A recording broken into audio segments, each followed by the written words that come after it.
우리 하나님 말씀 보겠습니다. 이사야 6장 1절부터 8절입니다.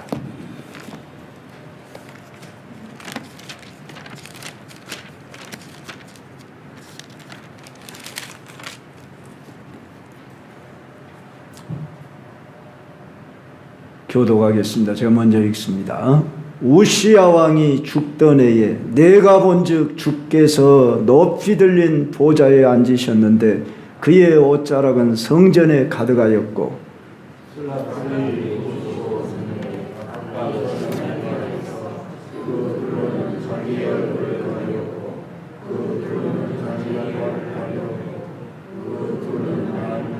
서로 불러 이르되 거룩하다 거룩하다 거룩하다 만군의 여호와여 그의 영광이 온 땅에 충만하도다 하더라.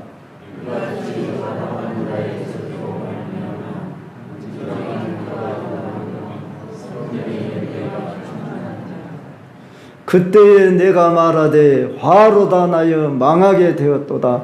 나는 입술이 부정한 사람이요 나는 입술이 부정한 백성 중에 거주하면서 만군의 여호와이신 왕을 배웠음이로다 하였더라.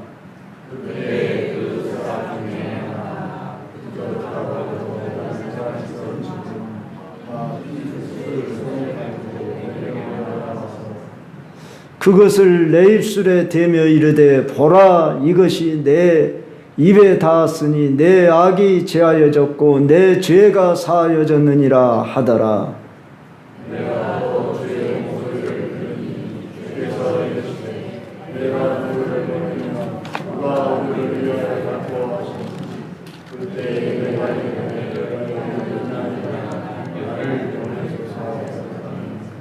아멘. 우리 다 같이 일어서서 찬양으로 영광 돌립시다.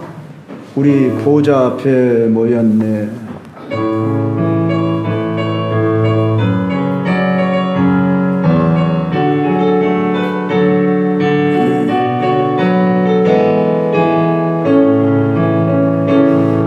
우리 보좌 앞에 모였네. 함께 주를 찬양하며 하나님의 사랑 그 아들 주셨네. 그의 피로 우린 구원받았네.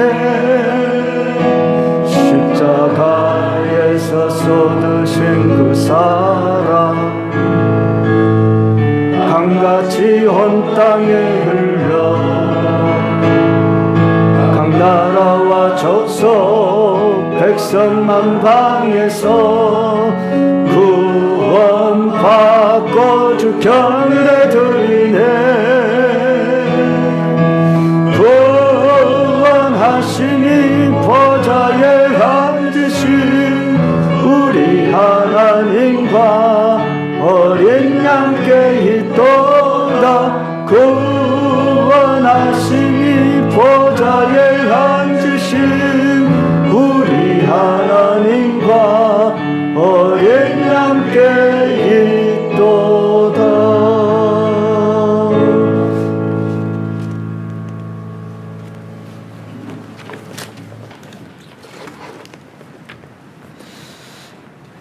오늘 봉독한 이 본문은 우시야 왕이 죽던 해에 이렇게 시작합니다.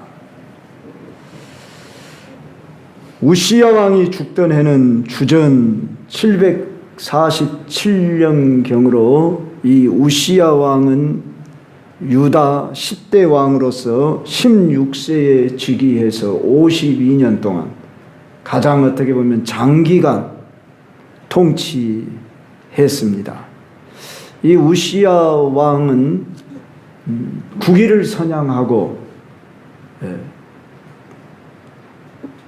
강성해지고 그래서 나라가 부강해지고 평화와 번영을 가져왔습니다. 많은 건설과 업적을 남겼습니다. 되게 잘 나가다 보면 교만해지기가 쉽더라고. 이 우시야 왕이 말년에 교만해져서 제사장만이 분향할 수 있는 일을 나라고 못할 수 있냐? 그러고 자기가 성소에 분향하는 그곳에 자기가 들어가 분향을 하다가 이마에 문둥병이 들었습니다. 그래서 그는 쫓겨나게 됐습니다. 율법에 의하면 문둥병에 걸리면 자기의 사역에 특히 하나님이 기름 부어 세운 사람들이라 할지라도 그들은 그 사역에서 쫓겨나야 했습니다. 그는 이제 비참하게 종말을 맞이하고 그 자리가 비게 되어졌습니다. 왕위가 비어졌다. 그래서 일반 백성들이 앞으로 나라가 어떻게 될 것인가 여기에 대한 두려움이 걱정이 밀려오게 된 것입니다.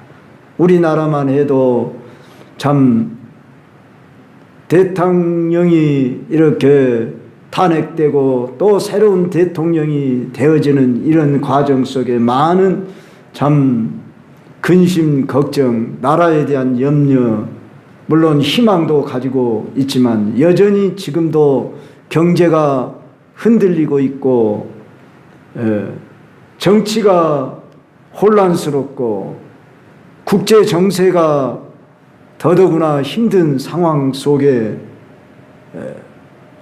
정말 이러한 때에 무엇을 바라보고 어떻게 살아갈 거냐 하는 이 염려가 될 때에 이사야 청년은 아마 성전에 들어가 그곳에서 기도하는 자리였던가 봅니다. 하나님이 그에게 거룩한 영광을 보게 하시고 그 가운데 이상을 나타내 보여주셨으니 여기 이상이란 환상이라 이렇게 일컬어지는 일명 우리들이 말하는 비전을 보게 된 거예요. 좋은 일이죠. 하나님이 그에게 특별히 계시하시며 말씀하시는 이런 역사가 우리 오늘 본문에 나타나는데 보여지고 들려지는 모습을 보게 됩니다. 먼저 1절에 보니까 내가 본즉 주께서 높이 들린 보좌에 앉으셨다. 높이 들린 하늘 영광의 보좌가 보여지는데 자기가 있는 그 성전에 옷자락이 가득하였더라. 스랍들이 모시고 섰더라. 스랍, 천사의 이름입니다. 거룩한 찬양의 영광의 그런 예배를 하는 그런 천사들이 모여 섰는데 각기 6날개가 있더라. 그 둘로는 자기의 얼굴을 가리고 그 둘로는 자기의 발을 가리고 둘로 이렇게 날개짓을 하면서 거룩하다 거룩하다 거룩하다 거룩 삼창을 외쳐대고 있는 이 영광을 보았습니다. 그가 있는 그 성전의 모습은 여기 말씀에 보니까 문지방에 터가 요동하고 성전의 연기가 충만했더라 하는 이런 하늘의 영광을 보고 그 가운데 임재하신 하나님의 모습을 뵙게 되어졌더라 하는 겁니다. 자, 이러한 일은 하나님의 특별한 은혜였지요. 그런데 현실은 나라가 무너지고 또한 내 가정 삶과 내 일터 미래의 삶에 대한 불안, 두려움에 있을지라도 하나님은 너는 그것을 볼 것이 아니라 하늘의 현실을 보라 하고 이렇게 거룩과 영광의 모습으로 나타났더라 그 말입니다. 성도 여러분이여, 우리도 이사야가 보았던 그 이상처럼 사모하는 마음을 가지고 우리도 보아야 할 이상이 무엇일까 하는 것을 오늘 본문의 세 가지로 우리에게 제시해 주는데, 그 첫째가 보좌에 앉으신 하나님을 보아야 한다는 것입니다. 보좌에 앉으신 하나님, 육으로 보는 게 아니지요. 실제 무슨 환상을 꼭 보라는 게 아닙니다. 영적인 비전을 가지고 우리가 볼 수 있는 안목을 가지고 예배를 드린다고 할 때, 여러분이 이 시간에도 교회에 나오면은 뭔 어떤 허상을 본다든지 무슨 환상을 본다든지 그러라는 말이 아니라, 여러분은 하나님의 영을 받은 자들로서 영적인 그런 비전을 가지고 보고자 하는 이런 열망을 가지고, 이 말이 좀 각자에게 어떻게 들릴지 모르겠는데 어떤 신비한 체험을 꼭 하라는 것은 아닙니다. 내가 생각과 마음을 하나님의 그 거룩한 영광의 나라를 생각해 보면서 보고자 하는 이런 마음을 가져라 그 말입니다. 그럴 때 어떻게 그렇게 할 수 있을까? 저는 생각할 때 말씀에 근거해서 보고자 하라 그 말입니다. 잘못하면 우리가 귀로 뭔 음성을 들어야 한다더니 어떤 눈으로 어떤 신비 체험을 해야 한다는 그런 의미가 아니라, 말씀에 근거해서 이사야 청년이 그런 거룩한 영광의 모습을 봤다고 하는데, 내가 보여지는 것은 가을날이면 이 산천 초목에 단풍이 들고 좋은 계절이야 하는 이것만 보지 말고, 내가 하나님 내 삶 속에서 하나님의 거룩하신 그 영광을 사모하며 나도 보겠습니다. 특별히 우리 광주 경성교회 여러분, 우리가 공동체로서 이 예배 짧은 시간 드리는 이 한 시간이지만은, 여러분들이 예배에 나올 때 미리 오시라는 것은 미리 여러분 자신을 살피며, 하나님 오늘 또 하나님의 임재의식 속에 내가 예배를 드리기를 원합니다. 하나님의 임재라는 게 부흥이라는 말입니다. 여러분, 부흥은 많이 모여지는 것만 부흥이 아니라 내 심령의 부흥이 먼저 일어나야 하는데, 내가 심령에 이 세상의 것을 보고 듣는 것으로 만족하는 것이 아니라, 이건 누구나 다 할 수 있는 일이 아니라 보여지고 들려지는 것은, 그런데 나는 신령한 것을 듣고자 하고 보고자 하는, 본다는 말은 꼭 눈으로 보아서만 보는 게 아니라 생각으로도 우리가 보는 것입니다. 우리는 영으로 보는 자들입니다. 이런 여러분이 자신들이 자존심을 가져야, 영적 자존심. 그래서 난 성령에 속한 사람으로서 지난 시간에 하나님의 영을 받은 사람이라 제목으로 말씀을 들었지요. 여러분들이 하나님의 영을 받은 성령에 속한 자라고 할 때에, 이제 우리는 보는 것으로 보는 것이 아니라 보이지 않는 것을 볼 줄 아는, 이것을 꼭 무슨 신비 체험을 하는 말이 아니고, 우리가 말씀에 근거해서 이상을 볼 수 있는 이런 수준으로 나아가야 한다, 그런 말씀입니다. 할렐루야. 그래서 여러분들이 기도를 한다는 게 뭡니까? 하나님 앞에 나의 소원을 아뢰드리는 것도 기도지만은, 하나님을 뵙는 것으로 기도가 시작되는 거예요. 하나님의 음성을 듣고자 하는 마음을 가지고, 그리고 하나님의 거룩한 존전 앞에 나오는 것, 이거이 하나님의 거룩과 영광을 우리가 체험하는 첫걸음이라 그 말이에요. 그래서 강대상에 뭘 전혀 꾸미지 않고 가급적 우리 장로교는 평면으로 그대로 두는 거예요. 심지어 십자가까지도 가급적 걸지를 않는 것은, 어떤 것 눈으로 보아가지고 너희들이 그걸로 뭘 체험하려고 하지 말으라고. 여러분, 불당에 가보면 알지만은 얼마나 그 사람이 그 금메기 칠하고 뭐 이렇게 동구리로 이런 걸로 하고 또 절간을 들어서려고 그러면 뭐 눈이 이렇게 확 튀어나오는 눈을 한 사람이 뭐 창을 이렇게 들고 있고 막 그런 거 보고 그래갖고 막 두려움을 갖게 하고 이렇게 해가지고 사람을 미워하려고 하는 거예요. 이건 다 우상이라 그 말이에요. 우리는 육으로 보는 자들이 아니라 그 말입니다. 우리는 말씀에 근거해서 우리는 영에 속한 자답게 성령께서 말씀을 통해서 신령한 것을 보고 느끼게 하는 것.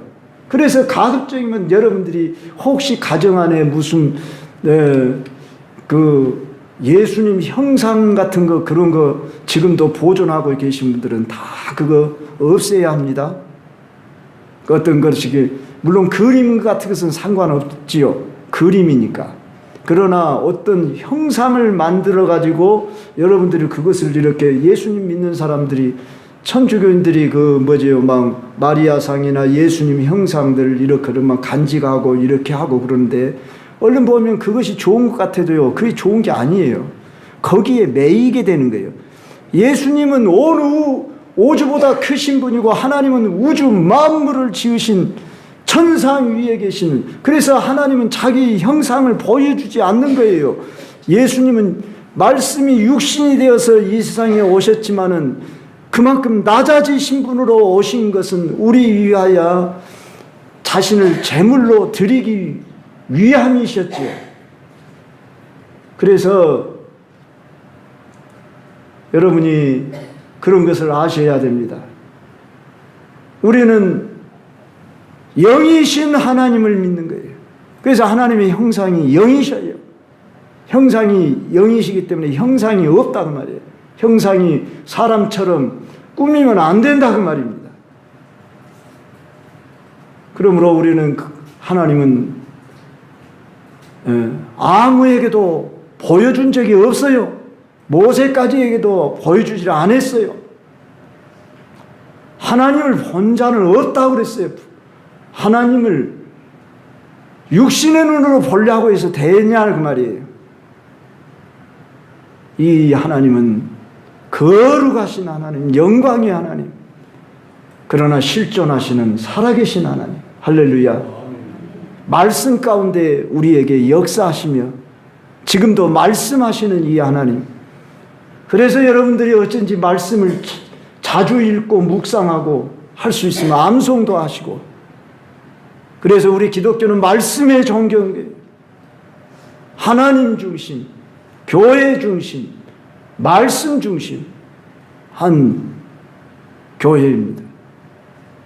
그래서 여러분들이 하나님은 이 세상 만물도 말씀으로 창조하시고 지금도 말씀하고 계시고 말씀하신 분이 육신이 되어 우리 가운데 거하시며 우리가 그 영광을 보니 아버지의 독생자의 영광이요 은혜와 진리가 충만하더라. 예수님 어떻게 생기신 분인지 아무도 몰라요. 지금 그려진 그림이 예수님의 본 모습이 아니셔요.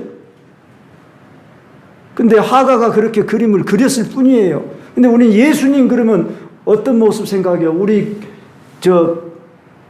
현관 앞에도 양을 이렇게 안고 있는 예수님 모습 보이지만 그 모습이 예수님 원래 모습 아니에요. 근데 우리는 그것이 예수님 모습인 것으로 알고 우리는 뭐든지 봐야 되고 만져봐야 되고 그래야 믿으려고 그래요. 역사 가운데 실존하신 예수님, 그분은 예수님 제자들과 다를 바 없이 초라한 모습으로 같이 어울려 있어서 누가 예수님인지 몰랐기 때문에 가룟 유다가 예수님을 고발할 때에 랍비여 안녕하십니까 그러면서 예수님에게 거짓 키스를 했잖아요. 아니 봐가지고 그냥 예수님의 모습을 볼 정도 되면은 뭐든지 가룟 유다가 키스할 필요가 있어요? 아니 누가 봐도 예수님 모습은 아주 인자하시고 키도 크시고 멋쟁이신 모습으로 쫙 이렇게 나타나셨, 그런 분이셨을까요? 제자들과 고기 잡는 어부들, 볼품없는 그 시대에 하층에 속하는 그런 사람들과 어울리는 예수님의 모습이었다고 말이에요. 육신의 모습. 이사야서 53장에 보면 그는 흠모할 만한 것이 없다고 그랬어요. 연한 순과 같다고 그랬어요. 그런 예수님이지만은 그분은 가장 영광스러운 하나님, 오늘 오후 예배 때 말씀을 드릴 겁니다. 그 무엇과도 비교할 수 없는 천사보다 우월하신 예수, 그 영광스러운 예수님은 그분의 인격 속에서, 사역 속에서 나타나셨습니다. 우리는 이 영광스러운 하나님을 바라볼 수 있는 우리의 안목이 열려질 수 있도록 사모해야 합니다. 그것이 바로 부흥의 사명의 출발점이에요. 우리가 한번 꿈속에라도 예수님 한번 봐버리면요, 그냥 그 꿈이 그냥 새록새록하고 아마 신이 날 거예요. 보통 뭐 임사 체험했다는 분들이 있잖아요. 그 이렇게 잠깐 뭐 심장 마비가 돼서 몇 분 동안 또는 몇 시간 동안, 심지어 어떤 분은 7시간 동안. 제가 읽다가 놔둔 책이 있는데 미국의 유명한 의사예요. 심장과의 의사가 되는데 이분은 7일인가 8일인가 동안을 이렇게 심장 마비가 된 상태에 있다가 그 체험한 것을 책으로 써놓은 것이 있어서 제가 지금 사놓고 다 읽지 못하고 있는데, 우리는 그런 분들의 이야기를 다 믿을 필요는 없고 그분에게 주신 어떤 은사라 이렇게 보면 돼요. 그래서 성경은 아니니까 참고만 할 뿐이에요. 유튜브 상에도 그런 분들 이야기들이 종종 돌아다녀요. 그렇지만 이제 그것은 절대 진리는 아닙니다. 그러나 우리는 간증으로 보고 그분들의 체험을 통해서, 야, 우리들이 보지 못하는 또 다른 세계가 영광스러운 나라의 모습이 있구나. 공통적인 것은 다 그 기쁨이 충만하고 영광스러운 모습 앞에, 임재 앞에 압도되어진다는 것입니다. 이런 영광을 보게 된 다음에 이사야 선지자가 본 것이 뭐냐 그러면 자기 자신을 보게 됐습니다. 자기 자신, 뭘 봤냐? 내면의 모습을 보고 그가 고백을 합니다. 그때에 내가 말하되 화로다 나여 망하게 되었도다. 나는 입술이 부정한 사람이요 나는 입술이 부정한 백성 중에 거주하면서 만군의 여호와이신 왕을 배웠다. 이렇게 고백하고 있어요. 거룩하시고 영광 가운데 거하시는 하나님의 보좌와 함께 임재 앞에 사로잡히고 보니까 내 자신은 화로다 나여 망하게 되었도다. 입술이 부정한 백성 중에 거하였음이로다. 이런 고백을 했단 말이에요. 하나님의 사람으로 하나님의 임재를 체험한 사람들의 공통점은 자기 자신의 죄와 허물을 다 보고서 회개하는 역사가 성경에 여러 인물들이 나오는데 몇 사람만 소개하자면 구약의 대표적인 인물로는 욥이라는 사람을 우리는 생각해 볼 수 있습니다.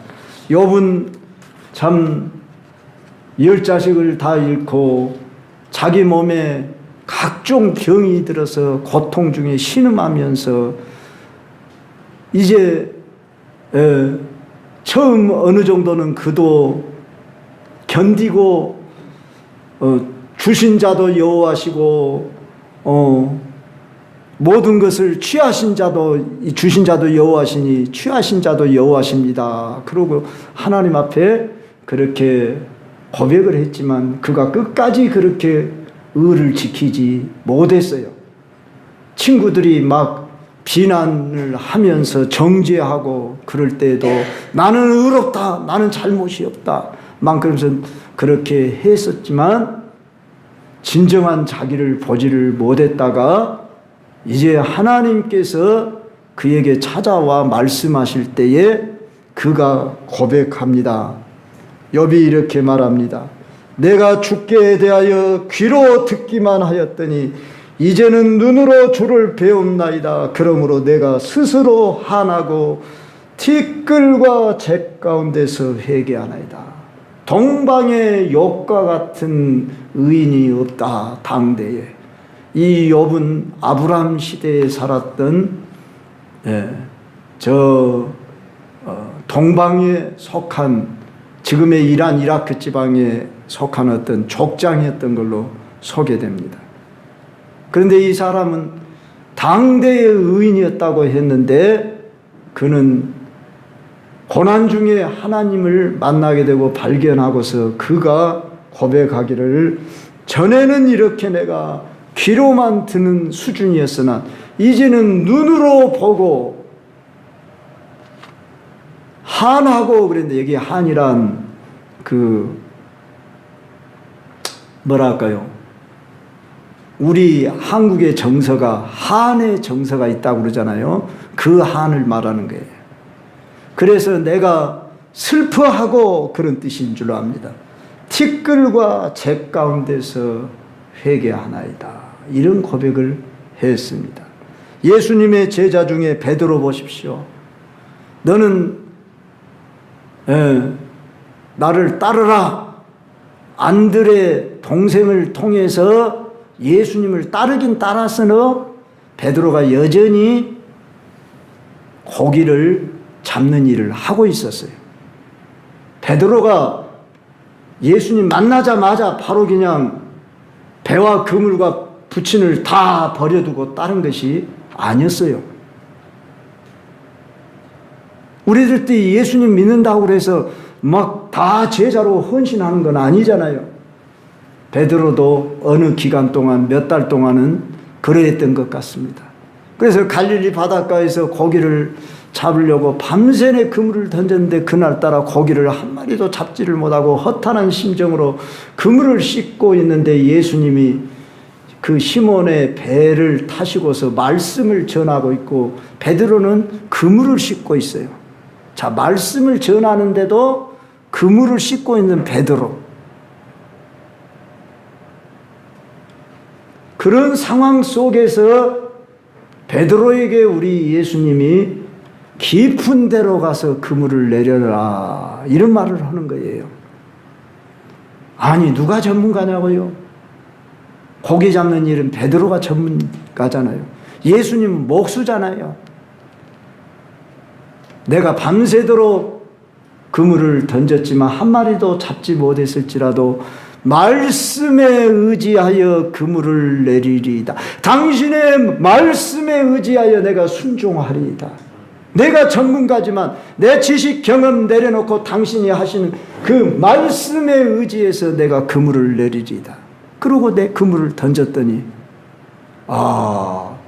혹시나 했는데 놀랍게도 그물이 찢어질 정도로 2배에 가득 채워지는 이런 능력 앞에서 베드로가 뭐라고 고백한 줄 아십니까? 주님 앞에 엎드려 주여 나를 떠나소서 나는 죄인이로소이다. 이렇게 고백했어요.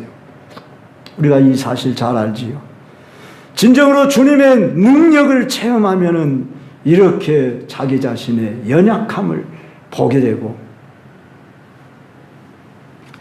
주님 앞에 엎드릴 수밖에 없는 회개가 나오는 것입니다. 또 한 사람을 소개합니다. 바울은 가말리엘 문화에서 율법 아래 최고 자기는 학문을 배우고 있었다 할 만한 자는 율법에 흠없는 자라고 했고 바리새인 중에 바리새인이었고 가장 의로운 자라고 생각을 했는데 예수 믿는 사람들, 이 사람들 나사렛 이단 괴수를 따르는 자들이야. 저들을 잡는 일이 하나님 앞에 가장 의롭고 충실된 일인 줄 알았는데 다메섹 도상에서 정오 때인데 낮보다 더 밝은 빛 앞에 거꾸로 뜨림을 당했습니다. 하늘에서 음성이 들렸습니다. 사울아, 사울아, 왜 네가 나를 핍박하느냐? 주여, 누구십니까? 나는 네가 핍박하는 예수니라. 부활하신 예수님을 만나고 그는 식음을 전폐하고 3일 동안 눈이 감기게 되어버렸습니다. 앞을 보지 못하게 됐습니다. 아나니아의 안수로 비늘이 눈에서 벗겨지고 그는 성령의 세례를 받고 이제 새 사람이 되었습니다. 그의 고백 속에서 뭐라고 하냐면은 전에 알던 모든 지식을 나는 배설물로 여겨버리겠다. 내 주 예수 그리스도를 아는 지식이 가장 고상하기 때문이라.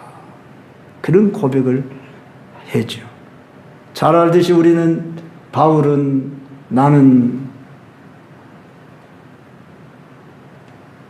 만삭되지 못하여 난 자 같으다. 7부요 8부에 속한 자요. 나는 죄인 중에 개순이라. 이런 고백을 했던 걸 봅니다. 사랑하는 성도 여러분, 우리는 하나님의 거룩한 임재, 영광 사모하고 그분의 임재 아래 살고자 하는 하나님, 내 이 예배가 하나님의 임재 속에 드려지는 예배가 되게 해주십시오. 이렇게 여러분들이 막 사모하면서 갈망하면서 이렇게 나온다 그러면 바로 이 자리가 부흥의 자리가 되는 것입니다. 그럴 때 우리는 회개가 터져 나올 것입니다. 내 자신의 죄와 허물이 보여질 것입니다. 창밖에서 빛이 강하게 비춰지면 나는 내 방안이 깨끗한 줄 알았는데 방 안에 그 불빛 앞에는 각종 먼지가 다 보이듯이 나는 세상 사람들하고 섞여서 이렇게 살다 보면 그래도 나는 괜찮은 사람이야. 그러지요? 교회까지 다니고 의롭게 살려고 애쓰고 그러나 하나님 거룩 앞에 영광 앞에 사로잡히면 화로 닫아여 망하게 되었도다. 나는 입술이 부정한 백성 중에 거하였으며 할 때 천사가 와서 그 입술을 지저대면서 네 죄가 사하여졌느니라. 말씀 전하는 사역자가 되어야 하니까 입술을 정결케 하는 사역을 이사야에게 행하게 했더라. 그런 말씀입니다. 성도들이 내가 어느 부분이 깨끗해져야 되겠습니까? 예수님께서 제자들의 발을 씻길 때에 베드로 발 씻긴다 그러니까 절대 내 발을 씻길 수 없습니다. 그럴 때에 이미 목욕한 자는 발밖에 씻을 필요가 없느니라. 만약 네 발을 씻기지 않으면 내가 너와 상관이 없느니라. 그러니까 온몸이라도 씻어주십시오 그랬죠. 온몸이라도 씻어주라고 하니까 이미 목욕한 자는 발밖에 씻을 필요가 없다. 이런 말을 했죠. 성도 여러분요, 저와 여러분은 이미 목욕한 자처럼 예수 그리스도의 피로서 그의 은혜로서 깨끗받았다, 의롭다함을 받았습니다. 그럴지라도 우리는 생활 속에, 생각 속에, 환경 속에 살아가면서 손발이 우리가 더러워진 것처럼 늘 씻는 것처럼 주님 앞에 내 자신의 허물을 고백하며 정결케 하옵소서 이렇게 그분과 교제하는 삶이 나와야 합니다. 이런 내 자신을 보는 이런 안목이 열려져야 합니다. 그것은 거룩한 하나님의 영광의 임재를 통해 보여지는 것입니다. 마지막으로 이제 그가 목소리를 들었다는 것입니다. 주의 목소리를 들으시니 이르시되 내가 누구를 보내며 누가 우리를 위하여 갈고 하는 이 음성이 들려졌습니다. 그럴 때 내가 여기 있나이다 나를 보내소서 이렇게 응답하게 되었습니다. 이사야 선지자가 하늘 거룩 영광을 보게 되고 내 자신의 내면의 추함을 보면서 사죄의 은총을 입으니까 하나님이 사명의 음성이 들려졌더라 그 말입니다. 이상을 보여준 것은 사명 따라 살으라고 이상을 보여준 거예요. 그러니까 하나님의 거룩과 영광을 보려고 하는 것은 내가 사명을 따라 살기 위해서 하나님의 임재를 가운데 들어가기를 원하는 것입니다. 무슨 신비한 체험 그 자체가 목적이 아니라 이제 특별한 계시를 주고 이상을 주고 어떤 음성을 들려주는 것은 너는 사명을 감당해야 돼. 그리고 사명으로 부르기 위함입니다. 사랑하는 성도 여러분요, 오늘 우리에게도 이와 같은 음성이 들려야 합니다. 누가 이 시대를 위하여 갈 것인가? 우리의 가정 안에서, 직장 안에서, 교회 안에서 하나님은 여전히 사람을 찾고 계십니다. 이사야의 고백이 오늘 우리의 고백이 되어야 합니다. 주여, 내가 여기 있나이다. 나를 보내소서. 부르신 자가 있어야 내가 여기 있나이다 말할 수 있고, 뭐 어디로 보내라 그 말이에요. 저 세상에 지금 구하여야 할 영혼들이 저렇게 마치 곡식이 추수할 때가 되어서 기다리는 것처럼, 여러분 들녘 가을녘 보셨지요?